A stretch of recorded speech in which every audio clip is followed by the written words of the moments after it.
Hi guys, কেমন আছেন? আশা করি ভালো। তো আজকে একটা নতুন ভিডিও নিয়ে আমি হাজির হলাম। সেটা হচ্ছে নতুন বিএফসি গুলো একটা আপডেট দিচ্ছেন, তাদের কিন্তু চার্জ বাড়িয়েছে বিকজ অফ ডলার রেট বাড়তেছে। অলরেডি তারা বাড়িয়ে দিছে জমা অ্যাপ্লিকেশন যারা জমা করবেন। তো এটা থেকে একটা বোঝা যায় যে সামনের থেকে হয়তোবা রেগুলারলি একটা অ্যাপয়েন্টমেন্ট চালু হবে। যেহেতু আমি বলছি জানুয়ারির দিকে এগুলো ঠিক হয়ে যাবে, তো খুব শীঘ্রই কিন্তু অ্যাপয়েন্টমেন্ট চালু হতে যাচ্ছে। এটা একটা গুড নিউজ। যেহেতু 22শে ডিসেম্বর থেকে জানুয়ারি 5 তারিখ পর্যন্ত, 2025 সালের 5 তারিখ পর্যন্ত বন্ধ। তো মোটামুটি অ্যাম্বাসি পুরো দমে কিন্তু এই আগামী রবিবার থেকেই চালু হবে। তো অনেকে রেডি ফর কালেকশন মেসেজ পাবে, অনেকে ভিসা রেডি মেসেজ পাবে। তো মোটামুটি একটা ফাইনাল ঘন্টার টাইপের একটা কথা আছে না, যে ফাইনাল আওয়ার, যে যে কোনো জিনিসের খেলার মধ্যে যেরকম ক্রিকেট খেলার মধ্যে যে লাস্ট ওভার থাকে। তো এই জানুয়ারি মাসটা আসলে কি এসব জিনিসের জন্য লাস্ট ওভারের মতো। তো সবকিছুই আজকে এই জানুয়ারি মাসেই মোটামুটি অনেক ক্লিয়ার হয়ে যাবে। ঠিক আছে, আপনার ফাইল জমা আছে বা আপনাদের পাসপোর্ট যাদের জমা আছে, তো মোটামুটি তাদেরও সবকিছু এই জানুয়ারির ভিতরেই ক্লিয়ার হয়ে যাবে। এতদিন ধরে অনেকেই ভিসা পাইছে, অনেকেই ভিসা রিজেক্ট হয়েছে। এটা কিন্তু একটা এক্সট্রা মানে অতিরিক্ত সময় বিএফএস গ্লোবাল মোটামুটি তারা স্পেন্ড করছে এই ওয়ার্ক ভিসা সেক্টরে। বিকজ দেখেন, 22 তারিখে বন্ধ হওয়ার পরেও কিন্তু শুধু রিটার্ন পাসপোর্ট এবং অনেকের এই রিটার্ন পাসপোর্টের স্ক্যান কপিও জমা দিয়ে ভিসা পাইছে।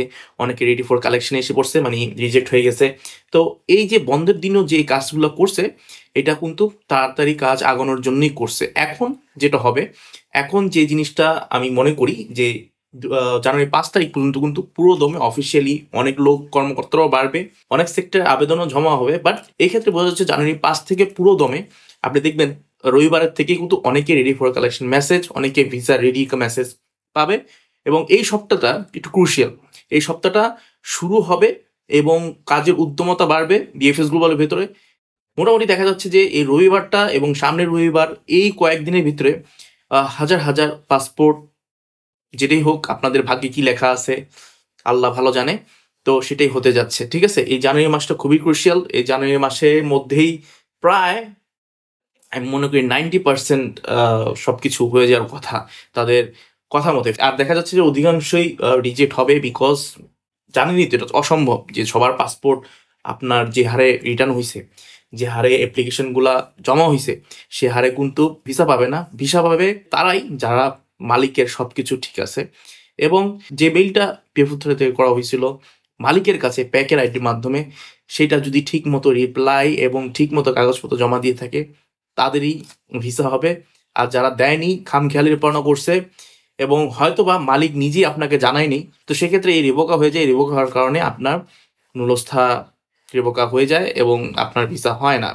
তো যারা যারা সব কাগজপত্র ঠিক রাখছে, তারাই দেখবেন যে your visa is ready message পাবে। আর যারা এগুলো করেনি, তারাই আপনার রেডি ফর কালেকশন এখন পেয়ে যাবে। পরবর্তীতে তাদের কি করতে হবে, এটার জন্য তো আমি গত ভিডিওতে বলেই দিছি আপনাদের, তাই না?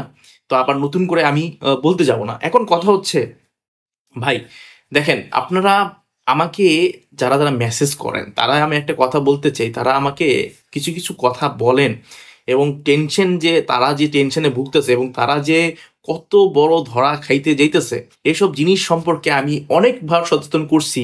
তবুও আপনারা শোনেন নাই। আপনারা অপরিচিত মানুষের মাধ্যমে আপনারা যোগাযোগ করছেন, লেনদেন করছেন, এবং আপনাদের কোনো আপনজনও না এমন অনেক পাবলিক আছে যারা, আমি আগেও বলছি, যারা কাতারে, দুবাইতে, সৌদি আরবে মানুষগুলো থাকে, প্রবাসী যারা একটু সহজ সরল মানুষ, তাদেরকেই টার্গেট করে এই ইতালি বসবাসরত কিছু ছেলেপুলে, চ্যাংরা পোলাপান। আমি যে বলি চ্যাংরা পোলাপান, বেশিরভাগে ওরা লাইফস্টাইল দেখাবে, ইতালির লাইফস্টাইল দেখাবে এবং আপনাকে আকর্ষিত করবে।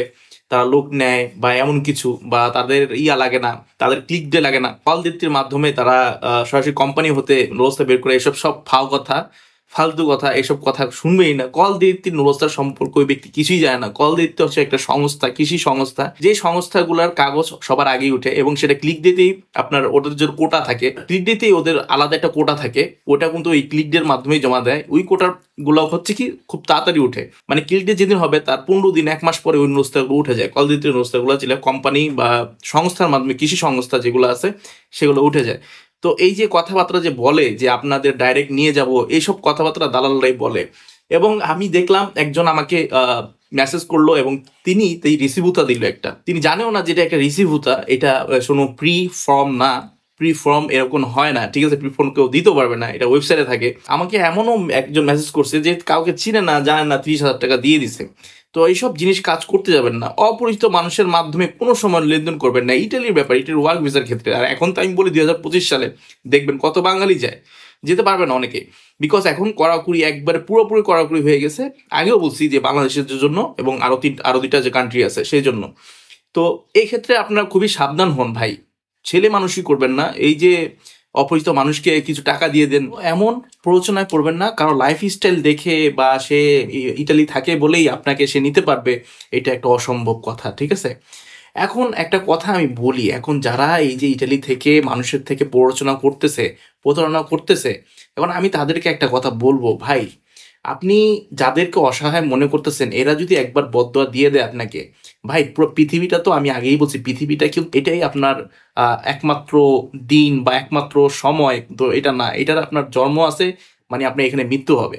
বাট আপনি এমন একটা জায়গায় যাবেন যেখানে আপনার জন্ম নাই, মৃত্যুও নাই, আলটিমেট সময় থাকতে হবে সেখানে, ঠিক আছে ভাই? তো আপনার ওইখানে টাইম নাই কোনো, ওই পরকালের কথা চিন্তা করেন একবার, ঠিক আছে? এই দেশে আপনি একটা মানুষের টাকা খেলেন, 1 টাকা হোক 2 টাকা হোক সেটা কোনো বিষয় না। এখন ব্যাপারটা হচ্ছে আপনি মিথ্যা আশ্বাস দিলেন এবং তার সাথে একটা ধোঁকাবাজি করলেন। এখন একটা ছেলে দেখলাম আমাকে সৌদি আরব থেকে বলছে যে ভাই আমি দেখেন, আমি সবকিছু শেয়ার করতে চাই না, বাট আমার ভিডিও কিন্তু অনেক বাটপাররাও দেখে, ঠিক আছে? অনেক, আমি হ্যাঁ সরাসরি বলতেছি, আমার ভিডিও অনেক বাটপাররাও দেখে যারা এসব কাজ করে, ঠিক আছে? কারণ এক একটা জিনিস যদি আপনাদের শেখাই, ধরেন আমি একটা রেসিপিটাকে চেক করে কিভাবে, এটা যদি আমি শেখাই, বা একটা নোলস্থা মোটামুটি এডিটিং কিভাবে বোঝা যায়, এগুলো যদি চেক করে, ও দালালও দেখবে যে এগুলো করে। তো যখন আমি একটা জিনিস বানাবো, তো সেটা আবার কিভাবে ডেভেলপ করা যায়, এসব মানুষও আছে, ঠিক আছে? তো ভাই ওদেরকে আমি বলবো, ভাই আপনারা একটু চিন্তা করেন, আপনারা পৃথিবীতে সব শেষ না, আল্লাহ আপনাকে পরকালে নেবে। পরকালের পর যে এই যে বদদোয়াগুলো, এই বদদোয়াগুলো আনলিমিটেড, ঠিক আছে? এটা ক্ষমার অযোগ্য, ঠিক আছে? ঠিক আছে, মানুষের উপকার করতে বলতেছি না, কিছুই করবেন না আপনি, ঠিক আছে? কিছু করার দরকার নেই মানুষের, ঠিক আছে? তবুও বদদোয়া কামাবেন না। বদদোয়া কামালে আপনার যে খবর হবে সেটা, আমি বাই চান্স একটা কথা, একটা সৌদির একটা ছেলেকে আপনি করলেন, ঠিক আছে, এই যে ঠকালেন, সে কোথায় বাস করে বা সে কোথায় থাকে, সৌদিতে থাকে, সেই মাটিতে তিনি আছেন যিনি আমাদের প্রিয় নবী জন্মস্থান। তো সেখানে যদি সে একটা মসজিদে বা একটা বিচার দিল বা একটা আল্লাহর কাছে সে একটা বদদোয়া দিল, দেখেন আমরা ওইখানে যাওয়ার জন্য পাগল হয়ে যাই। ওই জায়গাটা আমাদের একটা মুসলমানদের দেশের পবিত্র একটি স্থান, ওই স্থানের একটা ছেলে যদি আপনাকে বদদোয়া দেয়, আমি বলছি না, দেখেন স্থান ভেদে বলছি না, পাশে একটা কথার কথা বলতেছি, আপনারা এসব ছাড়েন ভাই। ইটালিতে থাকেন, ইটালিতে অনেক কাজ আছে, ঠিক আছে? এইসব পাটপারি করে টাকা কামাতে হবে, কে বলছে, তাই না? পরিশেষে বলবো এসব করা ছেড়ে দেন ভাই। আমরা বাংলাদেশের মানুষ, বাংলাদেশে একটা কিভাবে মানুষ উপকার হবে সেটা করার চেষ্টা করবো। আর যদি সে কোনো কিছুই না পারেন, কোনো কিছুই করার দরকার নেই। That is my thoughts.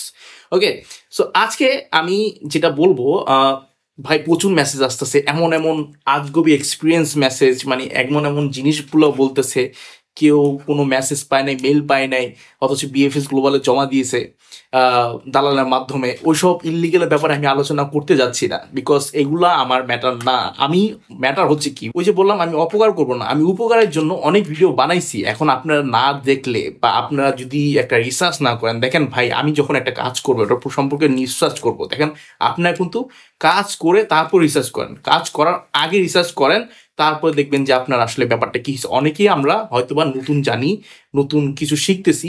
অনেকে এখন বলে যে ভাই ব্লগাররা ভালো না, ব্লগাররা ভালো না। ভাই ইউটিউব ব্লগার ভালো না, উল্টাপাল্টা কথা বলে। ভাই এই ব্লগার আপনার কত, আমার মেসেজ দেখামো কত মানুষকে যদি সচেতন করছি এইসব ব্যাপারে, কত মানুষকে সচেতন করছি আপনার ধারণার বাইরে। একটা উপকারও যদি মানুষকে করে থাকি, এটা যদি আমার লাগে, এটা পরবর্তীতে অন্য জায়গায় কাজ দিবে, ঠিক আছে? এই পৃথিবীতে না, ঠিক আছে? ভালো থাকবেন, অবশ্যই সাবস্ক্রাইব এবং লাইক করে রাখবেন। বাই।